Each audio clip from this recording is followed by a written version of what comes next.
Mary Keenan is from the morning. Athlone Citizens Information Centre. Interesting segue in citizens' advice, isn't it? Yes, very different, Will, indeed. We're here to talk about a variety of rights, entitlements, and any questions you have, feel free to chip in on 0818 300 103, and Sinead will take your call. Mary, thanks for coming over, first of all. Let's begin with Molly in Belmont, who says that she is just €5 over the limit for fuel allowance, and she's wondering, is there any leeway extended at all? Okay, well, I suppose the thing to remember about fuel allowance is that it's based on the claimant being in receipt of a qualifying payment. It's currently €20 a week, and it's paid for 32 weeks from September to May every year. Now, Molly doesn't say which payment she's on, but qualifying payments are payments such as the state pension, disability allowance, one parent family payment, to name but a few. So Molly has said she's €5 over the limit. So by this, I'm assuming that in the case of a non-means tested payment, her combined weekly household income cannot be more than €100 above the appropriate maximum Irish contributory pension for her situation. Now, basically, she's not going to qualify if that is the case. So if she has a specific heating need, which she probably has, she could apply to her local community welfare officer at her local health centre for a heat supplement. And she may get this extra heating supplement if she can show that she has extra heating needs because of her age or her medical condition or her disability, or if she's living alone with a dependent adult or dependent children, and obviously satisfy a means test. So she may get something from her community welfare officer. Some options to explore anyway. Yes, indeed. Mary is wondering what the procedure is if you have a passport and the passport is in your married name, but you want to revert to your maiden name. How do you do it? Okay, well then basically Mary will need to complete a new passport application in her maiden name. She should include a cover letter explaining her wish for her passport to be issued in her maiden name. She should submit her existing passport, her previous passport, which probably would have been in her maiden name, her birth certificate and her marriage certificate. Passport applications, of course, are available from any Citizens Information Centres, and the cost is €88.50 for a standard 10-year passport through An Post Passport Express, or €95 for a standard 10-year passport by ordinary or registered post. Passport Express. Is there such a thing anymore? I know. We won't go there. No. Kathleen is wondering if over 65s are still entitled to the €700 for home security services. Okay, Kathleen is probably referring to the Seniors Alert Scheme, and this provides grant support for the supply of equipment to enable older people without sufficient means to continue to live securely in their homes. Now, the grant assistance is made available through community and voluntary groups that are registered with the Department of Environment. So in order to be eligible, she must be aged over 65 with limited means, living alone or living with someone who meets the eligibility criteria. And the important thing, I suppose, is living in an area covered by the community group administering the grant supports. Now, grants are available for things such as monitored personal alarms, smoke detectors, carbon monoxide detectors, security lights, both internal and external. Now, Kathleen can apply for a grant in the registered community group in her area, and information that she can on the registered groups in her area is available only from the Department of Environment, Community and Local Government. Now, it can be at the website environ.ie, that's environ.ie, or there's also a contact number as well. It's 071 918 6700. Unfortunately, this department does not accept applications from individuals for grant support. It's only through the registered group. Not to throw you a curveball, but I'm wondering how limited are limited means? Well, I mean, everyone is going to be assessed on their own application. Everyone is going to be treated, based on their own information. So it's worth applying. It's certainly worth applying. It's certainly worth applying, without a doubt. It is available, and I mean, a lot of people don't know about this, so applications should be submitted, and certainly she may well be successful at that. Angela in Kilbeggan receives illness benefit and has done so for 9 years. She is 59 years of age, and she is wondering, will she be entitled to a free travel pass? Okay, so Angela is 59, receipt of illness benefit. Now, this is not a qualifying payment for a free travel pass. If you're aged under 66, you get a free travel pass automatically if you're awarded an invalidity pension, blind pension, disability allowance or carer's allowance. So Angela has said that she's on illness benefit for 9 years, so maybe she should think about applying for disability allowance or invalidity pension, considering she's been on illness benefit for such a long time. Now, disability allowance is a means-tested payment to someone who has an injury, disease or disability disability that has continued or may be expected to continue for at least a year, and that's means tested.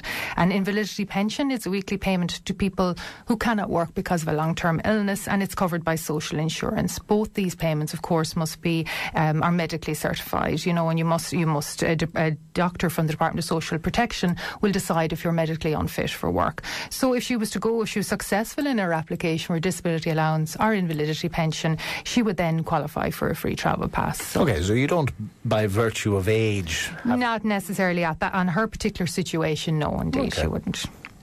Where do you apply for internship? You recall this internship programme that was launched some weeks ago. Yes. How does that work? This is a lot in the news about this at the moment. It's called JobBridge. It's the new national internship scheme. It opened there on the 1st of July 2011. It'll be open for 2 years until the 30th of June 2013. It's aimed at people who've either been getting a job seekers payment, that could be job seekers benefit, job seekers allowance for 3 months, or indeed signing for credits for 3 months. So participants in the scheme will be offered an internship of between 6 and 9 months with a host organisation. So if they take up the internship, they get to keep their payment, and they will also get an extra €50 per week on top of their payment. So it's quite worthwhile. It's administered by FÁS on behalf of the Department of Social Protection, and basically the internships are advertised on websites jobbridge.ie, on the Jobs Ireland website, and indeed in the local FÁS offices. So, if you want to go on the website, have a look. If you identify an internship that you might be interested in, you apply to the host organisation as specified in the advert. And if the host organisation selects you, they will give you an eligibility form that you go along to your local social welfare office, and they'll decide if you're eligible, and then you return it back. So, but there's only a finite number of places. I think it's 5,000. Yes, 5,000 unemployed people. Yes, 5,000. But it's a great opportunity for people even to get experience. They get to keep their payment, plus that extra €50, which is a lot of money for people who are on, a reduced income, and they're just on social welfare benefit. And it gives them a wonderful opportunity to get them into work, I would imagine you'd have to get your skates on too, because 5,000 places will fill very quickly. It's opened, as I say, just on the 1st of July, and the interest has been huge already. Okay, Martin, actually we'll come to Martin's question in a moment. A listener is on disability benefit and has been so for 12 years. So again, similar to a previous query, they're wondering if they're entitled to invalidity pension. And you set out that there's a medical assessment for that. There is a medical assessment for invalidity pension. It's kind of a repeat of what I said already. Just one thing, he's saying he's on disability benefit. I'm assuming he means illness benefit. This payment was previously called disability benefit. So again, invalidity pension, it's based on your medical condition. It's covered by your social insurance. He must have at least 5 years paid contributions since entering social insurance, and 48 contributions paid or credited in the last complete tax year before the date of his claim. He must fulfil medical criteria, and again the doctor will decide if he's medically unfit for work.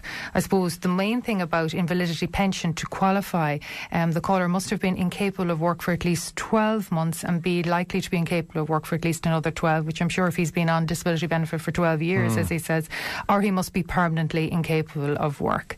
The rate again for invalidity pension and under 65 is $193.50 per week, and invalidity pension recipients are also entitled to a free travel pass, and they may also apply for the household benefits package. So it's good payment to get if you can at all. Absolutely. You should certainly check it out. If you're curious about some aspect of your own situation, then feel free to send a question to 083 30 10 103. That's our text line. Martin's son is 23. He has a degree and has been signing on for the past year. He is starting a 1-year post-grad diploma course, and he's wondering if he will be entitled to a grant. He's not living at home. Okay, so Martin therefore will be considered as an independent, mature candidate. That's a candidate aged over 23. He's living separately from his parents from the 1st of October of the year before the entry to the course. So he'll be assessed on his own income for grant application purposes.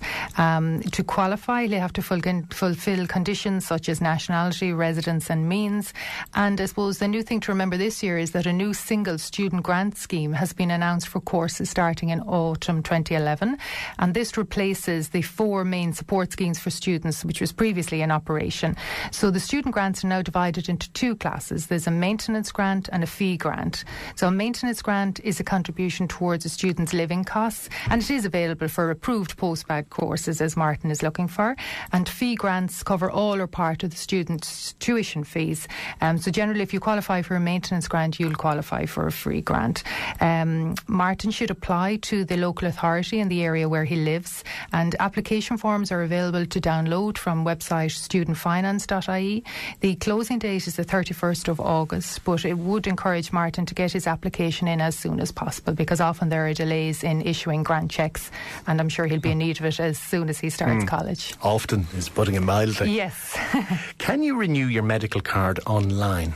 Indeed you can. If you visit again another website, medicalcard.ie, there is a facility there to complete your medical card review online. You will first have received a letter from the HSE advising that your medical card is up for review, and this letter will include a PIN number just to access the online page for review. So just you will be required to enter this PIN number along with your PPS number, and then you simply follow the instructions online. It's very straightforward. Okay. Just in this next question, there may be again some confusion of titles. If you are on invalidity pension and you get married, do you still get your invalidity allowance? Okay, I seem to have a lot about invalidity pension today. Briefly, it's based on your social insurance contribution and medical criteria, so it's not a means-tested payment. So any change in your circumstances, like getting married or maybe an increase in your household income, will not impact on your payment. Thing to remember is, of course, you may be able to get an increase in your payment for an adult dependent or any child dependents you may have in the future.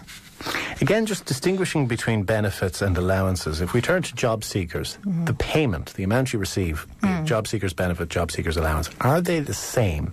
And how much are they? The only difference really between job seekers benefit and job seekers allowance, job seekers benefit is based on your stamp record, as we used to call it, your social insurance record, PRSI record. Job seekers allowance is means tested. So the maximum rate, personal rate for job seekers benefit is currently €188 per week. That's based on average weekly earnings of 300 or more. The maximum rate for job seekers allowance is also €188 per week, but it's age related and means tested. So you will only get 188 if you satisfy means and you're aged 25 or over on job seekers allowance.